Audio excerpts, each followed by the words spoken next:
A couple things. First, we're going to elevate these issues of sustainability and our responsibility as a city, as every city and country ought to be, toward both green sustainability, green jobs, concern for climate change.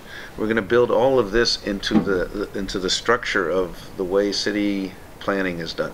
That is, these concepts are going to be part of our ordinances and what we have to do to permit things and how people ought to proceed with changing our city. It has to have, are you helping the sustainability? Are we moving toward a net zero carbon emissions? Are we moving off from fossil fuels?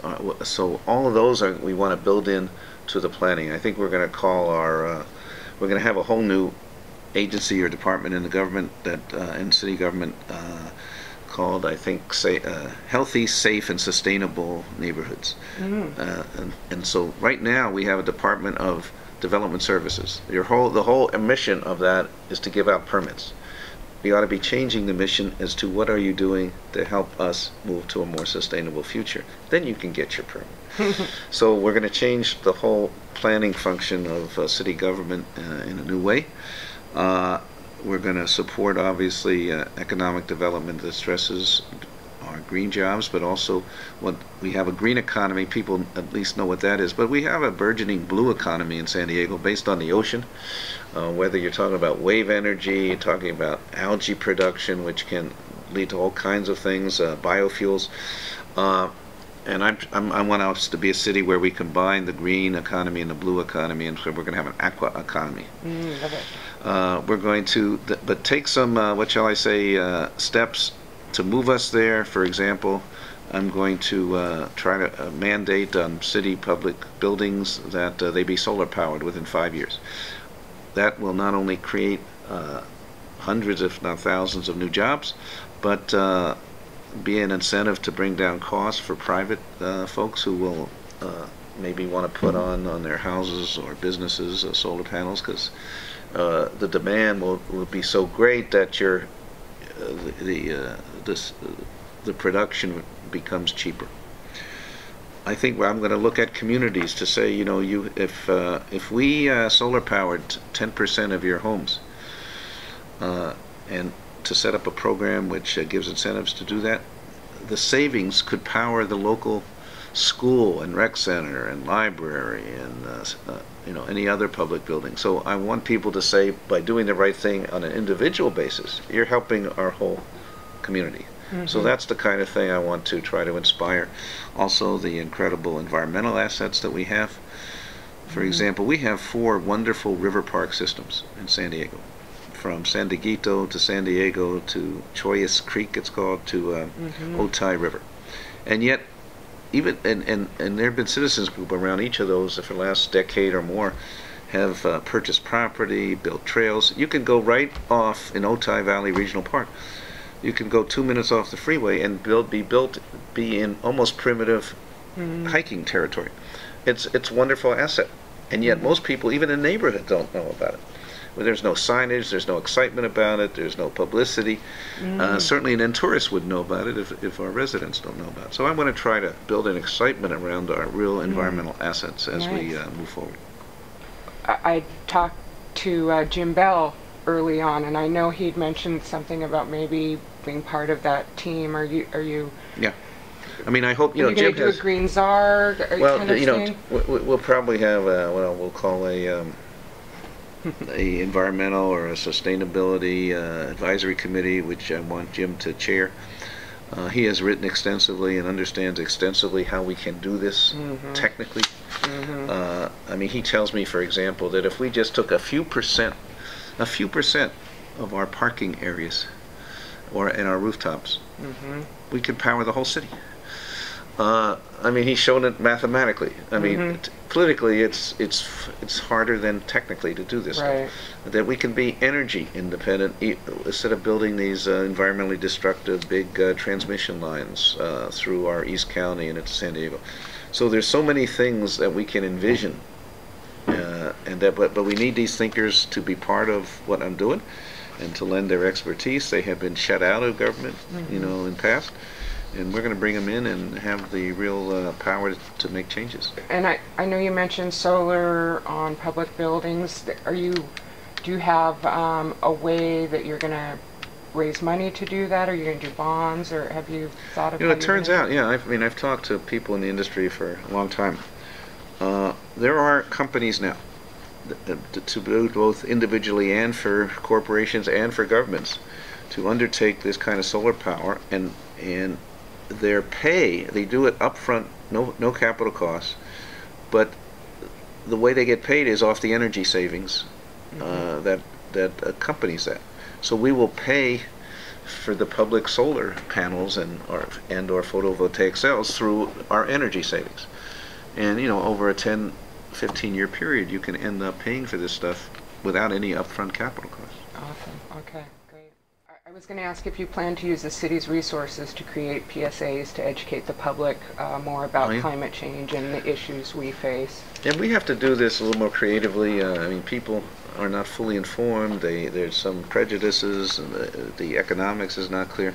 So yeah, we will try to use city resources to educate people, to get people like Jim Bell, Bill Powers, you know, to get out to explain and put them onto our city channel 24 and on public service announcements.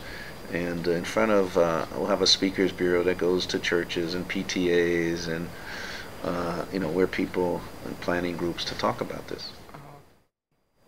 What are your concerns for mitigating the damages predicted from sea level rising in our region? I mean, first of all, the problem is real. We cannot deny it. As I said to some people, I said, if you want to keep our beaches in San Diego, you got to get our heads out of the sand.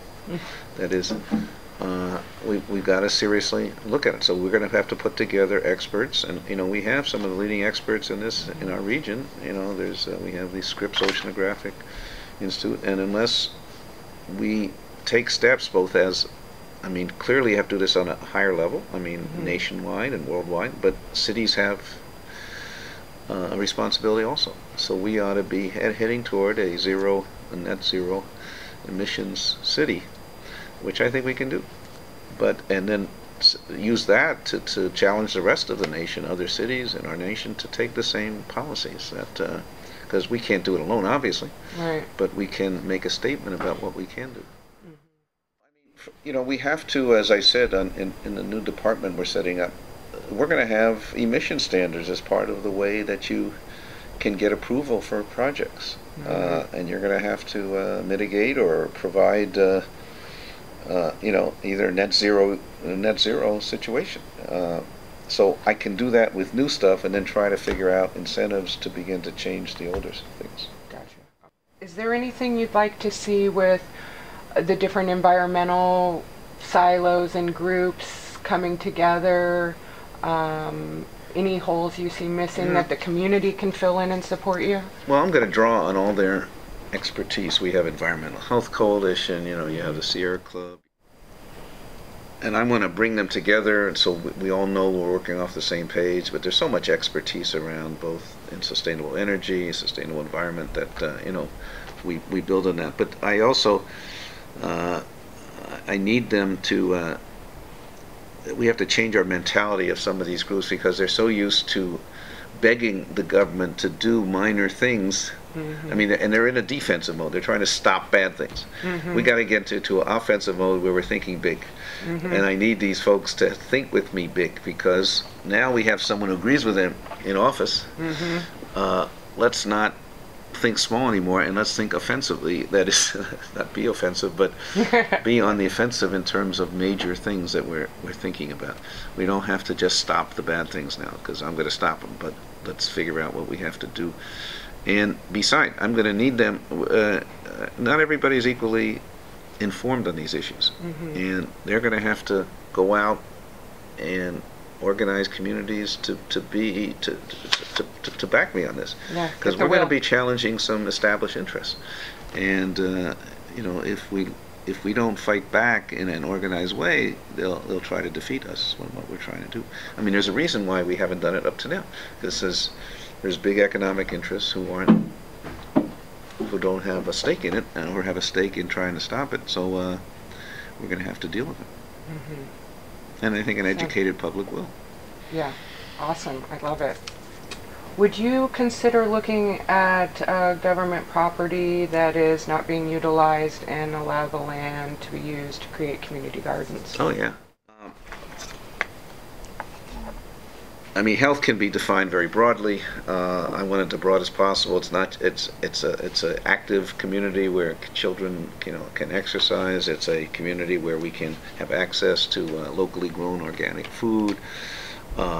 It's a community where restaurants are thinking about that, where walking and bicycling become part of who we are. So that's a very broad thing, and one way is to encourage. I mean, community gardens do a bunch of things. It encourages communities to get together. Encourages our children to understand that food just doesn't come out of the a frozen food packet or from a fast food joint, but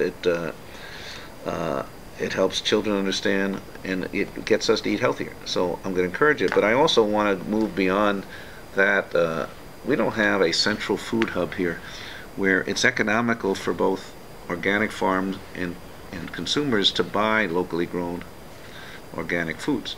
If we had a central food market where, for example, the school district could buy things for their kids' lunches, and where restaurants can buy, where tourists can go, and where individual consumers go, then it becomes economical for farms who their biggest problem in getting organic foods to market is that they're making a lot of deliveries to a lot of small places, so it's not economical. But if we had a central place, the scale means there'd be somebody probably who will be trucking stuff from all the farms, so it saves them their transportation costs. And we can really ratchet this concern up. I think people have to understand it, but it has to be also the need has to be conveniently met. And that applies to food, it applies to bicycling. If we had a bike infrastructure, which we're going to have when I'm finished, then people can do it. They can't. It's unsafe to bicycle in most of our city today. It's unsafe to walk, so we don't do it, and we rely on the cart too much. But if it was possible to do that safely, and if people were educated about how to bicycle safely, and the cars understood where they fit into all this. I went on a little tour with some bicycling community we went from Little Italy to Old Town. I mean, it was just a couple miles. But, I mean, bike lanes appear and disappear at random, for example. Yeah. Bike lanes cross freeway exits. I mean, car doors open up because they don't understand that they're in a bike lane, and they can, really cause major accidents. But the beauty of biking, I mean, even in that short time, when you see San Diego in a whole different way, right? It's not only good exercise, it's a whole different understanding of our urban life. I think people would do it more, but they can't. I mean, so we're gonna look at other models. This thing, we don't have to start from zero or reinvent the wheel, as they say. Cities like Portland have established a complete infrastructure. The lady that did that, we're going to bring down here and say, what do we do here? And I bet she can do it. This Mia Burke has written a book called Joyride, and we're going to utilize her talents, I hope. You sound like you really support organic. I was wondering if you had any thoughts about GMO-free zone, or would you support a community initiative? Well, I think did that pass in the state? They ought to be labeled so people have they have complete knowledge of this stuff. I haven't explored what we can do as a city beyond that. I mean, I supported that initiative. Some of our readers are concerned about songs. They say public safety is the city's prime concern. I mean, we're in an area which is threatened by San Onofre, and if it starts under its current situation, it's very unsafe. And I'm going to try to do whatever we can, add to the other voices to make sure that the NRC does not allow that to start up again. We showed that we have sufficient supplies internally, and if we move to more, solar and other alternative ways of electricity, we don't need it. So I think it's always been justified as, where are we going to get our electricity? Well, I have to have some alternatives to show that we can do that. Handle And it. people like Bill Powers and Jim Bell can do that. But it's in a very unsafe situation now, and I hope we don't allow them to start in this unsafe situation.